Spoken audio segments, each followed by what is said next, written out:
महिलाओं को उपभोग की वस्तु समझने वाला इनका पूज्य गुरु है।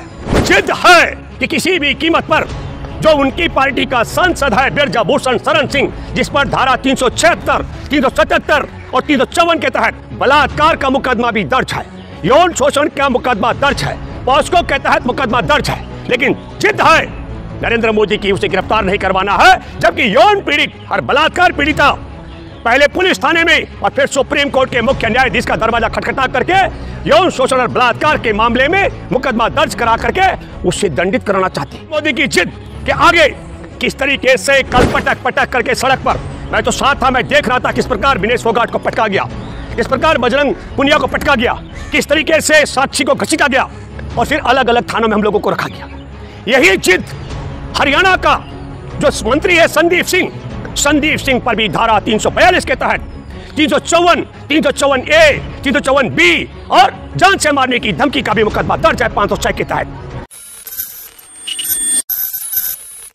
एक अहम और महत्वपूर्ण बात जो हम सबको सोचनी चाहिए, प्रधानमंत्री नरेंद्र मोदी की जिद, क्या जिद है कि किसी भी कीमत पर जो उनकी पार्टी का सांसद है बिरजा भूषण शरण सिंह, जिस पर धारा 376, 377 और 354 के तहत बलात्कार का मुकदमा भी दर्ज है, यौन शोषण का मुकदमा दर्ज है, पॉस्को के तहत मुकदमा दर्ज है, लेकिन जिद है नरेंद्र मोदी की उसे गिरफ्तार नहीं करवाना है। जबकि यौन पीड़ित और बलात्कार पीड़िता पहले पुलिस थाने में और फिर सुप्रीम कोर्ट के मुख्य न्यायाधीश का दरवाजा खटखटा करके यौन शोषण और बलात्कार के मामले में मुकदमा दर्ज करा करके उससे दंडित कराना चाहते हैं।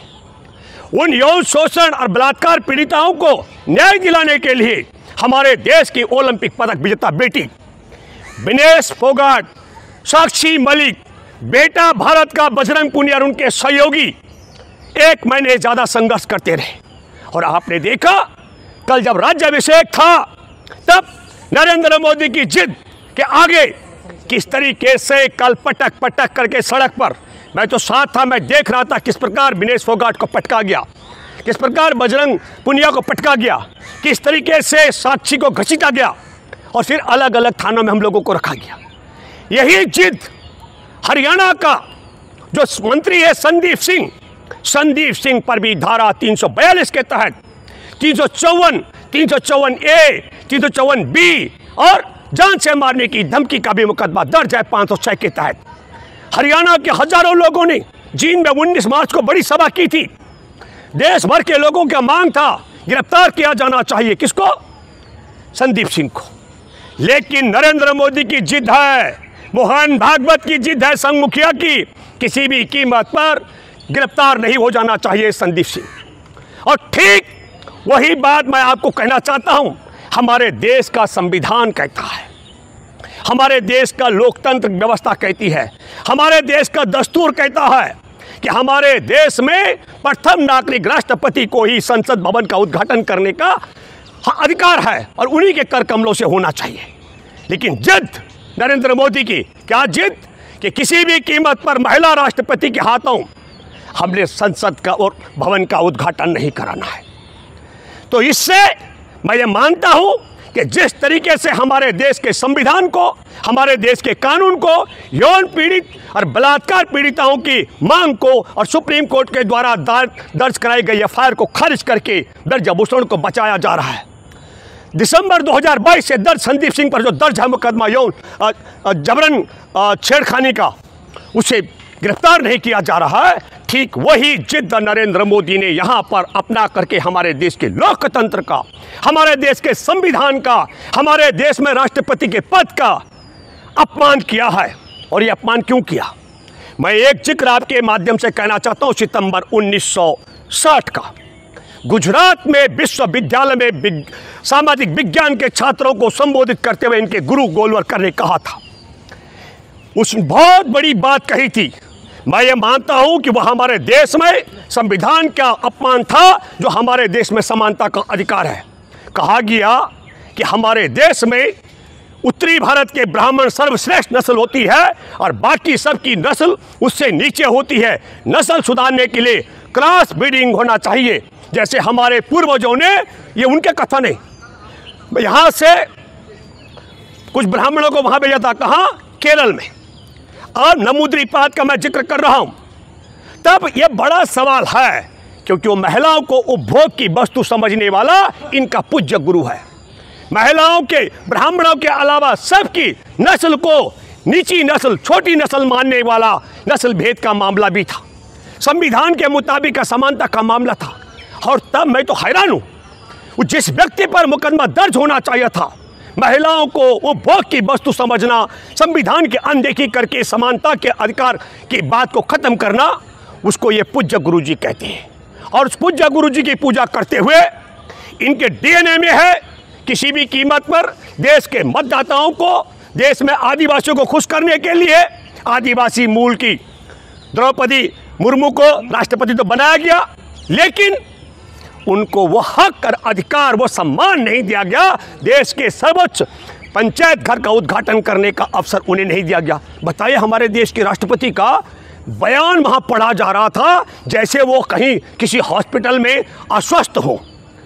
हमारे देश की परंपरा है, जब गृह प्रवेश होता है तो न केवल परिवार के मुखिया बल्कि तमाम रिश्तेदार और चाहने वालों को भी बुलाया जाता है। और यहाँ देश की मुखिया राष्ट्रपति, महामहिम राष्ट्रपति को इस तरीके से अपमानित करके हमारे देश के राष्ट्रपति की गरिमा का अपमान, संविधान का अपमान, लोकतंत्र का अपमान, महिला का अपमान और आदिवासी समाज का अपमान किया गया है। यह बात मैं डंके की चोट पर कह सकता हूँ। और किसके लिए किया गया है आपको बता दूं, 30 जनवरी 1948 को जब गांधी जी की हत्या कर दी गई थी, उसके 6 दिन बाद गिरफ्तार किया गया था जिस शख्स को गांधी की हत्या के मामले में। और तब पटेल जी ने एक पत्र लिखा था नेहरू जी को, कहा था कि कट्टरपंथी हिंदू महासभा जो इसके अधीन चलती है, गोलवल करके, अपना सावरकर के, इसी ने हत्या करवाई है। और आप समझ लो 1 साल जेल में भी रहा। उस पर बाहर भी बलात्कार का मुकदमा है। उस व्यक्ति ने, मैसूर के राजा को मैं प्रमाणिक तौर पर कह रहा हूं, उस व्यक्ति ने 1932 में 40 तिरंगाधारी कांग्रेसियों की हत्या करने वाले मैसूर के राजा को प्रशस्ति पत्र लिखा। हमारे देश में हिंदू और मुसलमान की नफरत अहमदाबाद में 1937 में इस व्यक्ति ने स्थापित की। इसके 3-4 साल बाद फिर मुस्लिम लीग ने भी लाहौर में प्रस्ताव पास किया। इन्होंने जो बात सावरकर ने कही थी, हिंदू अलग राष्ट्र और मुसलमान अलग राष्ट्र, 1937 में, उसके बाद 1940 में यह बात मुस्लिम लीग ने भी कही थी। और ये दोनों के दोनों किसके टुकड़े पर पलने वाले? ये दोनों के दोनों उसके अंग्रेजों के टुकड़े पर पड़ने वाले। 60 रुपये मासिक की पेंशन लेता था। जब माफ़ी मांगी गई है 1913 से लेकर 20 के बीच में कई माफ़ीनामे हैं।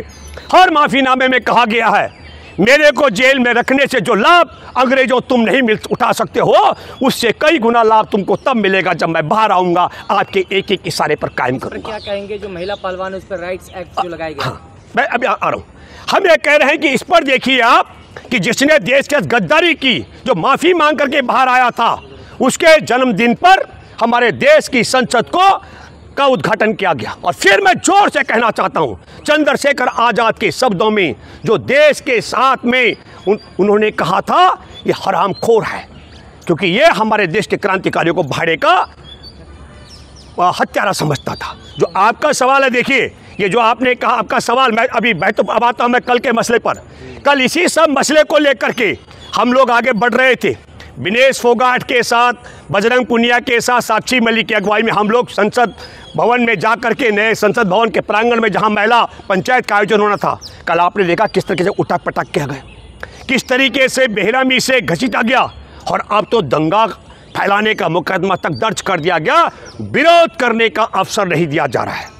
तब मैं ये कहना चाहता हूँ जो आपने कहा, मैं देशवासियों आपसे अपील करता हूँ, हमारे देश में बलात्कार पीड़िता को न्याय नहीं दिलाया जा रहा है, यौन शोषण पीड़िताओं को न्याय नहीं दिलाया जा रहा है, हमारे देश में जिन महिलाओं को छेड़छाड़ की गई उनको न्याय नहीं दिलाया जा रहा है, राष्ट्रपति पद का भी और संविधान का भी अपमान किया जा रहा है।